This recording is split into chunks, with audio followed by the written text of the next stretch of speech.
या ठिकाणी बघा काही प्रश्न पाहणार आहोत चालू घडामोडीचे. पहिला प्रश्न आहे बघा, प्रजासत्ताक दिन 2025 मधील आयोजित परेडमध्ये सर्वोत्तम चित्रपट हे कोणत्या राज्याला मिळाला आहे? तर उत्तर प्रदेश आपलं बरोबर उत्तर आहे बघा. कोणतं आहे? उत्तर प्रदेश.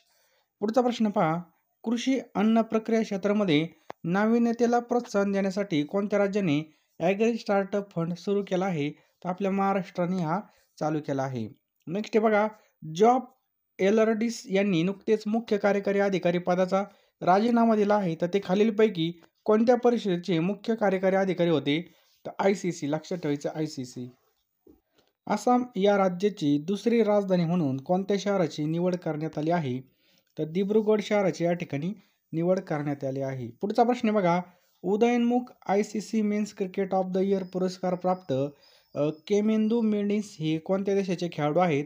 तर हे श्रीलंका या देशाचे खेळाडू आहेत बघा. लक्षात ठेवायचं आहे श्रीलंका. त्याच्यानंतर बघा, उदयोन्मुख ICC women cricketer of the year पुरस्कार प्राप्त अनेरी डेरकसन हे कोणत्या देशाचे खेळाडू आहेत? तर दक्षिण आफ्रिकेचे हे खेळाडू आहेत. कैलास मानस सरोवर यात्रा सुरू करण्यासाठी भारत आणि कोणत्या देशादरम्यान थेट उड्डाण सुरू करण्यात येणार आहे? तर भारत आणि चीन. आंतरराष्ट्रीय स्पेस स्टेशन ISS वर जाणारे पहिले भारतीय अंतराळवीर कोण बनले आहेत? तर कॅप्टन शुभांशु शुक्ला हे बनले आहेत. केंद्रीय राखीव पोलीस दलाचे म्हणजे CRPFचे नवीन महासंचालक म्हणून कुणी पदभार स्वीकारलेला आहे? तर ज्ञानेंद्र प्रताप सिंह यांनी हा पदभार स्वीकारलेला आहे. तिसरे विश्व मराठी साहित्य संमेलन कुठे आयोजित करण्यात आले? तर पुणे जिल्ह्यामध्ये बघा हे आयोजित करण्यात आले. कुठे? पुणे. कोणत्या राज्याने स्वतःचं इनलँड मॅग्रोव्ह गुनेरी नावाचं पहिलं जैवविविधता वारसा स्थळ घोषित केलं? तर गुजरातने केलं पहा. कोणाच्या अध्यक्षतेखाली महाकुंभ दुर्घटना समितीची स्थापना करण्यात आली? तर हर्ष कुमार. देशामधील पहिलं राज्य कोणतं ठरलं आहे? तर गुजरात राज्य ठरलं आहे. कोणत्या ठिकाणी विज्ञान महोत्सव 2025चं आयोजन करण्यात आलं होतं? पणजी या ठिकाणी. राष्ट्रीय महिला आयोग स्थापना दिवस कधी साजरा केला जातो? 31 जानेवारीला साजरा केला जातो. एका वर्षाच्या चालू घडामोडी मिळणार आहेत आणि त्या पण 149 रुपयामध्ये बघा. त्याचबरोबर आपले जेवढे काही व्हिडिओ झाले असतील बघा, इतिहास, भूगोल, जे काही टॉपिक असेल बघा GKचं, ते सगळं तुम्हाला या ठिकाणी प्रश्न मिळणार आहेत बघा. तुम्हाला फक्त 149 रुपयामध्ये मिळणार आहेत. अतिशय कमी किमतीमध्ये बघा तुमचा GKचा हा टॉपिक पूर्ण कव्हर होणार आहे आणि चालू घडामोडीबद्दल एकदम निश्चिंत राहायचं आहे बघा. सगळं तुम्हाला मिळणार आहे बघा. आपण जेवढे काही व्हिडिओ टाकलेले बघा त्याचे PDF मिळणार आहे फक्त 149 रुपयामध्ये. तुम्हाला दिलेला QR कोड स्कॅन करायचा आहे किंवा जो काय आपला फोनपे गुगल पे नंबर आहे बघा 82 75 55 82 83 याला तुम्हाला काय करायचं 149 रुपये सेंड करायचे आहेत आणि त्याच नंबरला बघा तुम्हाला WhatsAppला त्याचा स्क्रीनशॉट टाकायचा आहे बघा. लवकरात लवकर घ्या मित्रांनो, कारण की या ठिकाणी आपण शांततेच्या काळामध्ये अभ्यास केला तर आपल्याला पुन्हा रक्त सांडायची वेळ येणार नाही. आपली हीच खरी वेळ असते बघा अभ्यासाची, कारण की ज्यावेळेस पेपर येतात मग टायमाला विहीर खोदून काही उपयोग होणार नाही. त्यामुळे आत्ताच्या आत्ता आपल्याला हे अखिल भारतीय मराठी साहित्य संमेलन परिसराला कोणाचं नाव देण्यात आलं आहे? तर छत्रपती शिवाजी महाराज. लक्षात ठेवायचं आहे, अखिल भारतीय मराठी साहित्य संमेलनाचं जे काही परिसर आहे बघा, परिसराला छत्रपती शिवाजी महाराज यांचं नाव देण्यात आलेलं आहे पहा. खेलो इंडियाची हिवाळी खेळ 2025 कुठे होणार आहेत? तर जम्मू आणि काश्मीर, लडाख या ठिकाणी बघा खेलो इंडिया 2025चे जे काही खेळ आहेत पहा ते होणार आहेत. बुद्धिबळ विश्वविजेतेपद पटकावणारा सर्वात तरुण बुद्धिबळपटू कोण ठरला आहे? तर लक्षात ठेवा डी गुकेश. अतिशय महत्त्वाचा प्रश्न आहे आणि IMP सुद्धा आहे बघा. डी गुकेश बुद्धिबळ विश्वविजेतेपद पटकावणारा सर्वात तरुण बुद्धिबळपटू डी गुकेश हा ठरलेला आहे. नेक्स्ट बघा, जागतिक अजिंक्यपद बुद्धिबळ स्पर्धा 2024 ही कोणत्या देशामध्ये आयोजित केली होती? तर सिंगापूरमध्येही आयोजित केली होती. तर मित्रांनो, तुम्हाला जर हा व्हिडिओ आवडला असेल किंवा असेच व्हिडिओ पाहिजे असतील तर आपल्या चॅनलला सबस्क्राईब करून बेल आयकॉन नक्कीच ऑन करा आणि या व्हिडिओला नक्कीच एक लाईक करा बघा. लाईक केल्यावर कळतं माझी मेहनत 100% काम करते. तर या व्हिडिओचं लाईकचं टार्गेट फक्त आपण 500 लाईक ठेवू. 500 लाईक तुम्ही नक्की कंप्लीट करताल. थेंबे थेंबे तळे साचे. त्यामुळे तुम्ही जेवढे पण पाहत असाल तेवढे नक्कीच एक लाईकच्या बटनावर टच करा. तर बघा, जागतिक बुद्धिबळ स्पर्धेमध्ये डी गुकेशने अंतिम सामन्यामध्ये कोणत्या देशाचा खेळाडूचा पराभव केला? तर चायनीजचा होता बघा. लक्षात ठेवायचं, चायनीज. नेक्स्ट बघा, टाइम मासिकमधून पर्सन ऑफ द इयर 2024 हा पुरस्कार कोणाला मिळालेला आहे बघा? टाइम मासिकाचा पर्सन ऑफ द इयर. तर डोनाल्ड ट्रम्प यांना बघा हा पुरस्कार मिळालेला आहे बघा. कोणाला? डोनाल्ड ट्रम्प यांना. टाइम मासिकाचा पर्सन ऑफ द इयर हा पुरस्कार डोनाल्ड ट्रम्प यांना कितव्यांदा मिळालेला आहे पहा, तर दुसऱ्या वेळेस त्यांना हा पुरस्कार मिळालेला आहे बघा. किती वेळेस? दुसऱ्या वेळेस. पुढचा प्रश्न आहे बघा, फिफा विश्वचषक 2034चं आयोजन कुठे करण्यात येणार आहे? तर सौदी अरेबिया या ठिकाणी बघा 2034चं आयोजन करण्यात येणार आहे पहा. जागतिक हिंदू इकॉनॉमिक, काय प्रश्न आहे? जागतिक हिंदू इकॉनॉमिक परिषद 2024चं आयोजन कुठे करण्यात आलं होतं? तर मुंबईमध्ये बघा हे करण्यात आलं होतं. लक्षात ठेवायचं आहे, मुंबईमध्ये हे करण्यात आलं होतं. राष्ट्रीय पंचायत पुरस्कार 2024 महाराष्ट्रामधील कोणत्या ग्रामपंचायतीला मिळालेला आहे? तर मानेची वाडी ग्रामपंचायतीला बघा राष्ट्रीय पंचायत पुरस्कार 2024 हा देण्यात आलेला आहे. मानेची वाडी ग्रामपंचायत कोणत्या जिल्ह्यामध्ये आहे? तर मित्रांनो ही सातारा जिल्ह्यामध्ये आपल्याला पाहायला मिळते. कुठं? सातारा जिल्हा. लक्षात ठेवायचं बघा, सातारा. नेक्स्ट पहा, मुख्यमंत्र्यांचा प्रधान सचिवपदी कोणाची नियुक्ती झाली आहे? तर अश्विनी भिडे यांची बघा मुख्यमंत्र्यांच्या प्रधान सचिवपदी नियुक्ती झालेली आहे बघा, अश्विनी भिडे यांची. संजीव खन्ना भारतीय सर्वोच्च न्यायालयाचे कितवे सरन्यायाधीश आहेत? बघा संजीव खन्ना, तर हे 51वे सरन्यायाधीश आहेत. लक्षात ठेवायचं आहे, 51वे सरन्यायाधीश आहेत. नुकताच भारतीय राज्य घटना निर्मितीचा टिंबटिंब महोत्सव साजरा करण्यात आला. तर बघा अमृत महोत्सव भारतीय राज्य घटना निर्मितीचा या ठिकाणी साजरा करण्यात आला. कोणता? अमृत महोत्सव. बंगालच्या उपसागरामध्ये आलेल्या वादळाला फेंगल हे चक्रीवादळ कोणत्या देशाने नामकरण केलं? तर सौदी अरेबिया याचं करेक्ट आन्सर आहे बघा. लक्षात ठेवायचं आहे, सौदी अरेबिया याचं करेक्ट आन्सर आहे पहा. नेक्स्ट पहा, नुकतेच राष्ट्रपतींच्या हस्ते किती बालकांना राष्ट्रीय बाल पुरस्कार देण्यात आले? तर बघा 17 जणांना हा पुरस्कार देण्यात आला बघा. PM राष्ट्रीय बाल पुरस्कार 2025 बघा राष्ट्रपतींच्या हस्ते 17 बालकांना हा पुरस्कार देण्यात आलेला आहे पहा. या ठिकाणी जर पाहिलं पुरस्काराचं स्वरूप काय? एक पदक, प्रमाणपत्र, 1,00,000 रुपये आणि हा पुरस्कार महिला आणि बालविकास मंत्रालयाकडून दिला जातो. बघा 5 ते 18 वर्षादरम्यान हा पुरस्कार दिला जातो बघा. 7 क्षेत्रामध्ये हा पुरस्कार देण्यात येतो. इनोव्हेशन, त्याच्यानंतर कला आणि संस्कृती, विज्ञान, पर्यावरण तंत्रज्ञान, सामाजिक सेवा, खेळ आणि शौर्यामध्ये हा पुरस्कार देण्यात येतो पहा. नुकतेच सिनियर राष्ट्रीय बॅडमिंटन चॅम्पियनशिप महिला एकेरीचा किताब कोणी जिंकला? तर बघा देविका सिहागने हा किताब जिंकलेला आहे पहा. सिनियर राष्ट्रीय बॅडमिंटन चॅम्पियनशिप 86व्या क्रमांकाची स्पर्धा आहे बघा. महिला एकेरीचा विजेता देविका सिहाग आणि पुरुष एकेरी कोण आहे बघा? M रघु. टिंबटिंब यांनी महाराष्ट्र पोलीस दलाला ध्वज प्रदान केला. तर पंडित जवाहरलाल नेहरू यांनी बघा ध्वज प्रदान केला होता. भारतीय पोलीस सेवेचे जनक म्हणून कोणाला ओळखलं जातं? तर सरदार वल्लभभाई पटेल यांना बघा ओळखलं जातं. नेक्स्ट पहा, महाराष्ट्र राज्य राखीव पोलीस दलाची स्थापना केव्हा झाली?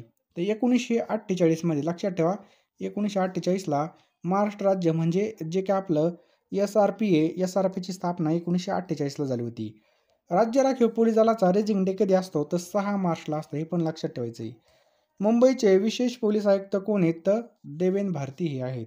पुढचा प्रश्न आहे बघा, महाराष्ट्राचे गृहमंत्री कोण आहेत? तर देवेंद्र फडणवीस हे आपले गृहमंत्री आहेत बघा. गृहराज्यमंत्री शहर कोण आहेत? हे लक्षात ठेवा, योगेश कदम हे आहेत. कोण आहेत? योगेश कदम. त्याच्यानंतर बघा महाराष्ट्र पोलीस दलाचं मुख्यालय कुठे आहे? तर मुंबईमध्ये बघा. महाराष्ट्र पोलीस दलाचं मुख्यालय हे मुंबई या ठिकाणी आपल्याला पाहायला मिळतं. पुढचा प्रश्न काय बघा, महाराष्ट्रामध्ये एकूण किती पोलीस परिक्षेत्र आहेत? तर एकूण 8 पोलीस परिक्षेत्र आहेत. महाराष्ट्र राज्याच्या पोलीस ध्वजावर कोणत्या ताराचं चिन्ह आहे? तर पंचकोनी. लक्षात ठेवायचं आहे, पंचकोनी तारेचं चिन्ह आहे. भारताचे गृहमंत्री कोण आहेत? अमित शहा. कोण आहेत? अमित शहा. महाराष्ट्रामध्ये सध्या एकूण किती पोलीस आयुक्तालय आहेत? तर 12 पोलीस आयुक्तालय आहेत. महाराष्ट्र पोलीस स्मृती दिवस कधी असतो? 21 ऑक्टोबरला असतो बघा. महाराष्ट्र राज्याचे गृहराज्यमंत्री ग्रामीण कोण आहेत? तर पंकज भोयर हे आपलं बरोबर उत्तर आहे बघा. नेक्स्ट बघा, खालीलपैकी आपल्याला अयोग्य जोडी ओळखायची पहा. तर लक्षात ठेवा, मुंबई पोलीस आयुक्त विवेक फांसळकर बरोबर आहे. मुंबईचे विशेष पोलीस आयुक्त देवेंद्र भारती सुद्धा बरोबर आहे. महाराष्ट्राचे गृहमंत्री देवेंद्र फडणवीस हे सुद्धा बरोबर आहे. भारताचे गृहमंत्री राजनाथ सिंह आहेत का? नाही. तर कोण आहेत बघा? अमित शहा आहे बघा. लक्षात ठेवायचं आहे, अमित शहा. पुढचा प्रश्न आहे, महाराष्ट्र राज्य गुप्तवार्ता प्रबोधिनी कोठे आहे? तर पुणे या ठिकाणी बघा महाराष्ट्र राज्य गुप्तवार्ता प्रबोधिनी आपल्याला पाहायला मिळते. महाराष्ट्र पोलीस दलाचं प्रशासन मुंबई पोलीस अधिनियम 1951 नुसार चालतं बघा. लक्षात ठेवायचं 1951 नुसार काय चालतं पहा. महाराष्ट्रातील पहिल्या महिला IPS अधिकारी कोण होत्या? तर मीरा बोरवणकर ह्या महाराष्ट्रामधील पहिल्या महिला IPS अधिकारी होत्या. लक्षात ठेवा IPS अधिकारी. महाराष्ट्रामधील 13वे पोलीस आयुक्तालय कोणते बनणार आहे? तर नांदेड हे बघा आपल्या महाराष्ट्रातील 13वे पोलीस आयुक्तालय बनणार आहे. पुढचा प्रश्न काय बघा, महाराष्ट्र पोलीस वर्धापन दिवस कधी साजरा केला जातो? तर 2 जानेवारीला हा साजरा केला जातो. लक्षात ठेवा की नुकतेच किती खेळाडूंना मेजर ध्यानचंद खेलरत्न पुरस्कार देऊन सन्मानित करण्यात आला आहे? तर 4 खेळाडू आहेत बघा. किती? 4 खेळाडूंना सन्मानित करण्यात आलंय पहा. तर बघा मेजर ध्यानचंद खेलरत्न पुरस्कार क्रीडा मंत्रालयाकडून या पुरस्काराची घोषणा करण्यात आली. आणि 4 खेळाडू कोण आहेत पहा. आत्ताच पाहिला आपण डी गुकेश, आत्ताच पाहिला तो बुद्धिबळपटू आहे. हरमप्रीत सिंग हॉकी संदर्भामध्ये डी गुकेश बुद्धिबळपटू आहे. प्रवीण कुमार बघा प्यारा खेळाडू आहे. आणि मनु भाकर नेमबाज बघा. 4 खेळाडूंना हा पुरस्कार देण्यात आला बघा. पहिला पुरस्कार 1992 मध्ये विश्वनाथ आनंद यांना देण्यात आला होता आणि ते बुद्धिबळ या खेळाच्या संदर्भामध्ये. पूर्वी या पुरस्काराचं नाव होतं राजीव गांधी खेलरत्न पुरस्कार.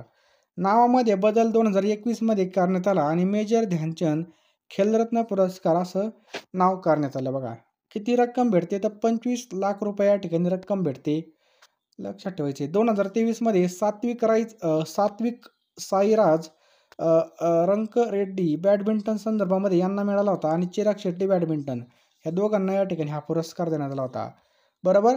राष्ट्रीय क्रीडा पुरस्कार 2024चे विजेते जर पाहिले तर मेजर ध्यानचंद खेलरत्न पुरस्कार डी गुकेश, हरमनप्रीत सिंग, प्रवीण कुमार आणि मनु भाकर अशा 4 व्यक्तींना हा पुरस्कार देण्यात आला बघा. मेजर ध्यानचंद खेलरत्न पुरस्कार 2024. बरोबर. अर्जुन पुरस्कार भरपूर जणांना देण्यात आले बघा.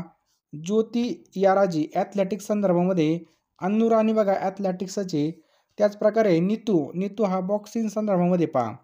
स्वीटी सुद्धा बॉक्सिंग, वंतिका अग्रवाल बुद्धिबळ, Salima Tete hockey, Abhishek hockey, Sanjay hockey, Jarmanpreet Singh hockey, Sukhjeet Singh hockey, Rakesh Kumar para तिरंदाजी, Preeti Pal para athletics, Jeevanji Deepthi para athletics, Ajit Singh para athletics, Sachin Sarjerao Khilari para athletics, Dharambir para athletics, Pranav Sharma para athletics, H Hokato Sema para athletics, सिमरनसुद्धा पॅरा ॲथलेटिक्स. पॅरा ॲथलेटिक्सला भरपूर जणांना देण्यात आलं आहे. त्याचप्रकारे तुलसीमती मुरुगेसन ही पॅरा बॅडमिंटन आहे बघा. Nithyasri Sumati Sivan para badminton, Manisha Ramdas para badminton, Kapil Parmar ही पॅरा जुदोमध्ये त्यांना देण्यात आलं आहे बघा. अशा भरपूर जणांना अर्जुन पुरस्कार मिळालेला आहे. या ठिकाणी पहा अर्जुन पुरस्कार आजीवन 2024 विजेता सुचा सिंग बघा ॲथलेटिक्स, मुरलीकांत राजाराम पेटकर पॅरा जलतरणपटू बघा. द्रोणाचार्य पुरस्कार 2024 हा कोणाला मिळाला आहे बघा. नियमित श्रेणीमध्ये सुभाष राणा पॅरा शूटिंग संदर्भामध्ये, दीपाली देशपांडे शूटिंग आणि संदीप सागवान हॉकी यांना हा द्रोणाचार्य पुरस्कार मिळाला आहे. जीवन गौरव पुरस्कार एस मुरलीधरन बॅडमिंटन संदर्भामध्ये. त्याच्यानंतर आर्मांडो अग्नेलो कोलाको याला फुटबॉल संदर्भामध्ये हा पुरस्कार मिळालेला आहे. पुढचा पुरस्कार आहे बघा राष्ट्रीय क्रीडा प्रोत्साहन पुरस्कार फिजिकल एज्युकेशन फाउंडेशन ऑफ इंडियातर्फे मिळालेला आहे. बरोबर. त्याच्यानंतर पुढचे पुरस्कार आपण बघूयात. नुकतेच संतोष ट्रॉफीचा विजेता संघ कोणता ठरला आहे? तर पश्चिम बंगाल हा विजेता संघ ठरलेला. लक्षात ठेवायचं पश्चिम बंगाल हा विजेता संघ ठरलेला बघा. संतोष ट्रॉफी 2024 मध्ये 78व एडिशन होतं बघा. बरोबर. ही फुटबॉल स्पर्धा आहे बघा. लक्षात ठेवा संतोष ट्रॉफी फुटबॉल स्पर्धा आहे. जो काही शेवटचा सामना आहे केरळ आणि पंजाब दरम्यान झाला होता ते पश्चिम बंगाल विरुद्ध झाला होता आणि विजेता या ठिकाणी पश्चिम बंगाल राहिलेला आहे पहा. नुकतेच 18व्या हत्ती पर्यटन महोत्सवाचं आयोजन कोणत्या देशामध्ये करण्यात आलं होतं? तर नेपाळमध्ये बघा याचं आयोजन करण्यात आलं होतं बघा. नुकतेच UIDAIचे प्रमुख कोण बनले आहेत? तर भुवनेश्वर कुमार बघा UIDAIचे प्रमुख बनले आहेत पहा. लक्षात ठेवायचं आहे हे बनलेले आहेत. नेक्स्ट पहा त्याचा लॉंग फॉर्म जर पाहिला unique identification authority of India, स्थापना 28 जानेवारी 2009ला झालेली बघा. ही एक वैधानिक बॉडी आहे. याचा उद्देश काय आहे बघा. उद्देश बघा युनिक आयडेंटिफिकेशन नंबर म्हणजे सर्व भारतीयांना नंबर देण्यासाठी हे केल्यात आले बघा. आधार ही योजना जगामधील सर्वात मोठी बायोमेट्रिक प्रणाली बघा. आधार नंबर हा 12 अंकी असतो. महत्त्वाच्या नियुक्त्या या ठिकाणी जर पाहिल्या तर अमरप्रीत सिंग या भारतीय हवाई दलाचे प्रमुख बनलेले आहेत. दिनेश कुमार त्रिपाठी भारतीय नौदलाचे प्रमुख आहेत. उपवेंद्र द्विवेदी भारतीय नौसेनेचे प्रमुख आहेत. राष्ट्रीय महिला आयोग याचे कोण बनले आहेत बघा, विजया रहाटकर. महाराष्ट्राच्या मुख्य सचिव सुजाता सौनिक हे आहेत. महाराष्ट्राचे पोलीस महासंचालक रश्मी शुक्ला या आहेत. लक्षात ठेवायचं आहे.